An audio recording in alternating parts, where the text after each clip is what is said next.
মাহবুব সাহেব আপনি নাকি আমারে ডাকছিলেন? হ্যাঁ ডাকছিলাম তো, ওই সেলিম মিয়া রবিল মিয়া তোমার নামে অভিযোগ, তুমি নাকি তাকে একজনের লঙ্গি চুরি করছো, আরেকজনের জুতা চুরি করছো, তুমি নাকি এলাকায় চুরি করে বেরো। মাহবুব সাহেব আমি তো কোনো চুরি টুরি করি নাই। মাহবুব সাহেব আপনি জানেন না মাহবুব সাহেব আমি কোনো চুরি টুরি করি নাই। মাহবুব সাহেব সত্যি আমি কোনো চুরি টুরি করি নাই। 10 গ্রামের সবাই জানে তোমরা এই যে দাগি চোর। এবার তোমাকে শাস্তি হলো জুতার মালা গলায় দিয়া 10 গ্রাম ঘুরানো। মাহবুব সাহেবের যে আঙ্গুর থেকে কমিশন নিয়ে আঙ্গুরি এখন শাস্তি শাস্তি দিতে যাইতেছে, আঙ্গুরি বিচার করতেছে। মাহবুব সাহেবের বইটা দেওয়ার দরকার। হ্যাঁ বইটা দে। Loan loan. মাহবুব সাহেব মানে আপনি যে আঙ্গুরতে 50% কমিশন খাইছেন এটার বিচার কি হইব?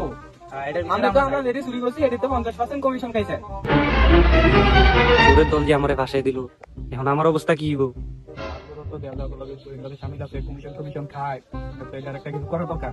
এটা কিছু করা দরকার মানে এটা কি এরকম ফলে পরিটা যুক্ত আছে আর এই দিকে আমাকে বিচার দিতে করে নাই।